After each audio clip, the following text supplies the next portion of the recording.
Amis de Caraïbes Variété, et merci de nous rejoindre sur ce plateau improvisé ici. Nous sommes à ma campagne, à la résidence de la star congolaise de la chanson, Gama Makanda Werason. Mais nous sommes ici sur ce plateau avec une invitée surprise. C'est pas quelqu'un que nous avons l'habitude de recevoir sur ce plateau, mais elle mérite d'être reçue tout simplement. C'est la fille de la star congolaise de la chanson, comme je l'ai dit. Il s'agit de Gladys Ngiama qui est avec nous sur ce plateau. Gladys, merci de répondre à notre invitation. Alors, Gladys, tu es au pays, ça fait combien de temps? Je suis arrivée samedi. Samedi, hein? Alors, ça fait combien de temps que tu as quitté le pays? Oh là là, ça fait 11 ans. J'ai quitté en 2013. Pour des raisons d'études, c'était comment? Je suis partie aux États-Unis étudier selon les instructions de mes parents. Et là que j'ai fini, je suis rentrée au pays. Tu as fait quelles études exactement? Sciences informatiques. Donc, j'ai fait computer science and a major on cybersecurity. Alors, tu reviens au pays avec tes diplômes, félicitations. Merci. Et là, nous apprenons aussi que tu as mis sur pied une fondation. Ça fait combien de temps que cette fondation existe? J'ai créé ma fondation, ça fait 1 année, mais ce n'était pas vraiment actif parce que je n'étais pas ici sur place physiquement. Gladys, en quelques mots, dis-nous un peu, quels sont les objectifs de ta fondation? Les objectifs de ma fondation sont premièrement réchauffement climatique, encadrement des filles mères, prise en charge des vieillards et des orphelinats. Oui, parce que là, on t'a suivi, tu es à peine arrivé avec ta fondation, tu as fait des descentes, tu es allé dans un home des vieillards, orphelinat et puis dans un hôpital. Alors, Gladys, tu es allée à Kitambo. D'abord, dis-nous pourquoi le choix de cette commune? Je choisis la commune de Kitambo parce que ma mère, elle est née et grandie là-bas. Et je suis aussi Coco de Papa Sacramento. Donc, pour cela, j'ai choisi de partir là-bas par signe de reconnaissance. Premièrement, leur remercier d'avoir encadré ma mère parce que l'éducation que j'ai reçue chez ma mère, c'est grâce à eux. Ils ont transmis ça chez moi. Alors, quel accueil t'ont réservé tes parents, tes grands-parents à ce home des vieillards? Ils étaient très contents de me voir. Ils ne s'imaginaient pas un jour que Coco ya Sacramento à Royal et l'eau, comme on a Bango, et c'était vraiment, they were so overwhelmed and very happy to see me. Et moi aussi, j'étais vraiment très contente de voir mes cocos. Qu'est-ce que tu leur as amené à tes cocos? Je les ai emmenés beaucoup de choses. Je les ai emmenés le riz, les pompex, l'huile de palme.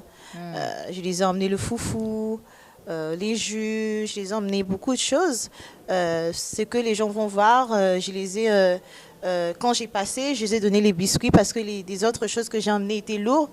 Mais je les ai emmené beaucoup de choses. Oiko Sungabango, Bonatan Oyo. Ouais. Alors, nous allons revenir à ces images de Homme des Vieillards de Kitambo pour suivre.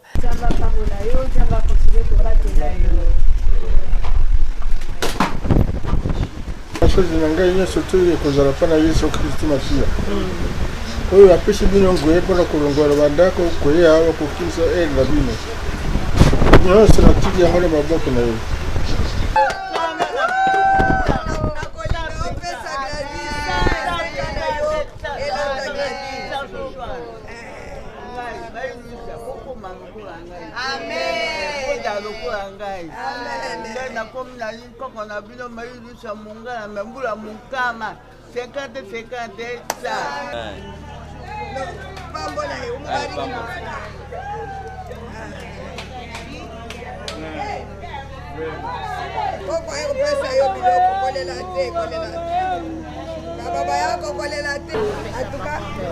Merci beaucoup.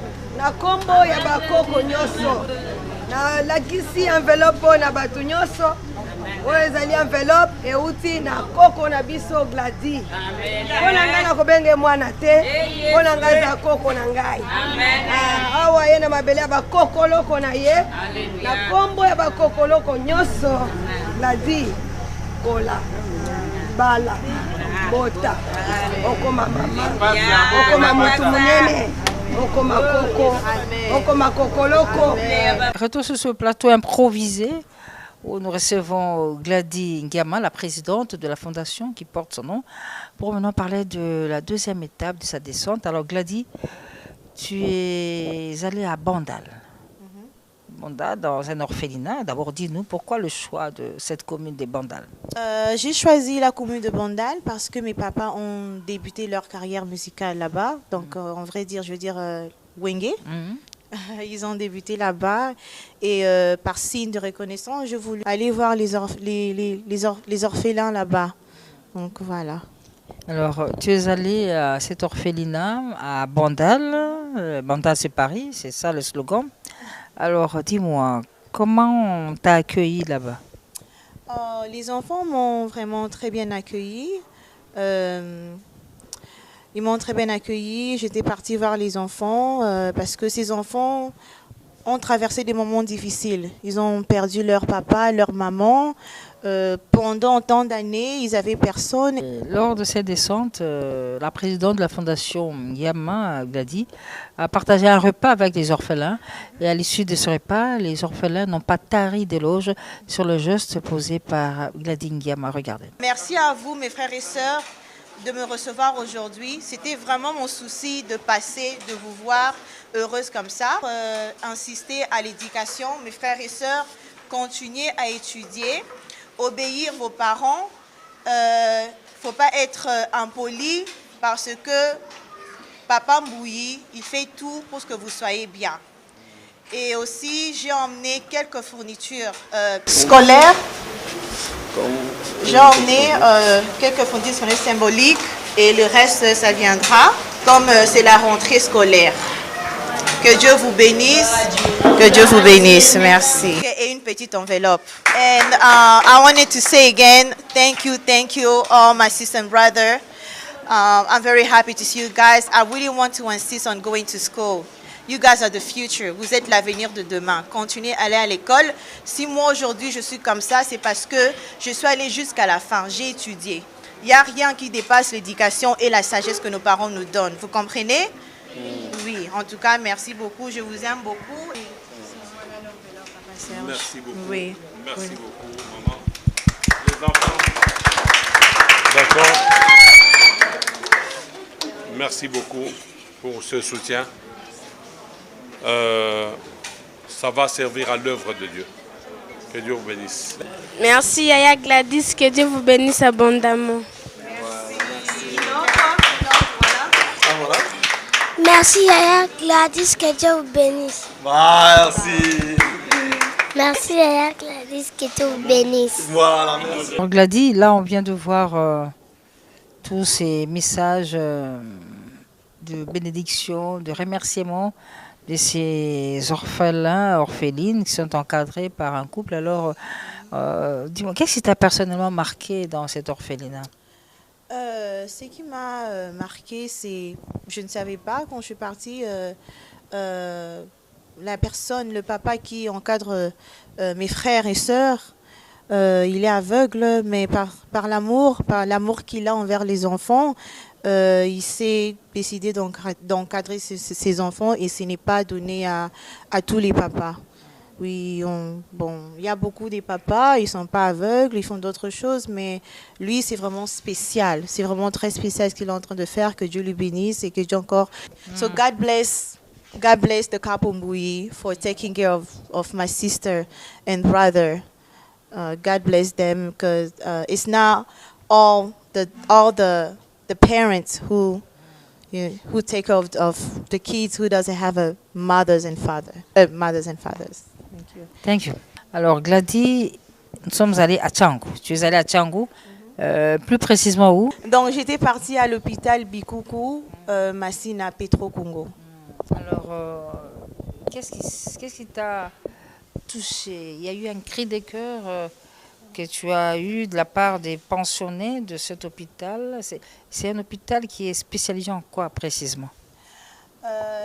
C'est un hôpital qui spécialise à aider les femmes enceintes, les femmes qui ont la difficulté d'accoucher. Donc je suis partie visiter ces dames parce que Nous sommes des femmes et on sait comment la douleur d'accoucher. Et j'étais partie là-bas faire des actions humanitaires pour ceux qui n'ont pas de moyens d'acheter des médicaments, de se faire soigner. Donc j'étais partie là-bas leur visiter. Et le personnel médical, est-ce qu'ils ont exprimé des besoins? Ils ont des lacunes pour faire leur travail? Oui, ça m'a vraiment touchée de voir que les infirmières et les docteurs ont la passion de aider ces femmes, mais ils sont en manque de matériel. Ils m'ont demandé prochainement de leur emmener comme les appareils d'échographie pour que ça leur aide à détecter et à savoir comment traiter les femmes. Voilà. Alors Gladys, tu es allée à la maternité. Tu avais quel objectif en allant à cette maternité Bikoukou à Massina Petro-Congo? Mon objectif, c'était de partir payer, faire sortir les mamans qui n'avaient pas de moyens. Et ce qui m'a vraiment marqué était que les responsables de là-bas m'ont dit que la maternité est gratuite sous l'ordre du chef de l'État, Félix Tshisekedi. Cela m'a vraiment marqué et ça m'a vraiment touché au cœur, mais cela ne m'a pas empêché de toujours faire mon action humanitaire. Okay. Merci.